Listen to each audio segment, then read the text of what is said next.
പ്രത്യേകിച്ച് മലയാളി ഒരു കൾച്ചറുണ്ട്. നമ്മൾ വീട്ടിൽ നമ്മുടെ മക്കൾ ഇങ്ങോട്ട് പറയുക, പാപ്പാ ആ റിമോട്ട് ഇങ്ങോട്ട് എടുത്തേ, നിന്റെ കൈക്ക് എന്തോ കുരുവാണോ, ഒമിച്ച അതിങ്ങോട്ട് നിനക്കെന്താടാ അങ്ങോട്ട് പോയി എടുത്താ, കഴിക്കുന്ന പ്ലേറ്റ് അവനവൻ എടുത്ത് അടുക്കളയിൽ കൊണ്ടുവച്ചോണം കേട്ടല്ലോ. ഓമാ ശരി. കുഞ്ഞുനാൾ തൊട്ടേ നമ്മളെ എന്താ പഠിപ്പിച്ചിരിക്കുന്നേ? അവനവൻ്റെ ജോലി അവനവൻ തന്നെ ചെയ്യണം. നമ്മുടെ ജോലി നമ്മൾ ചെയ്യേണ്ട ഒരാവശ്യമില്ല. അതൊരു ലേബർ മെൻറ്റാലിറ്റിയാണ്.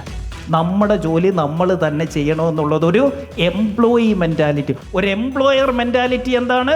നമ്മുടെ ജോലി ഇതാരെ കൊണ്ട് ചെയ്യിപ്പിക്കാൻ പറ്റുമെന്ന് ചിന്തിക്കുന്നതാണ് നമ്മുടെ ജോലി. നമുക്കെന്താ അങ്ങനെ ചിന്തിക്കാൻ പറ്റാത്തേ? നമ്മളെ വളർത്തിയിരിക്കുന്നത് അങ്ങനെയാണ്. അവനവൻ്റെ ജോലി അവനവൻ ചെയ്തോണം. ഇന്നു മുതൽ നമ്മൾ ചിന്തിക്കേണ്ടത് ഇത് ആരെ ഏൽപ്പിക്കാം, ഇത് ഏത് കമ്പനിയെ ഏൽപ്പിക്കാം, ഏത് സർവീസിനെ ഏൽപ്പിക്കാം, ഏത് ടെക്നോളജി ഏൽപ്പിക്കാം, ഏത് സോഫ്റ്റ്വെയറിനെ ഏൽപ്പിക്കാം.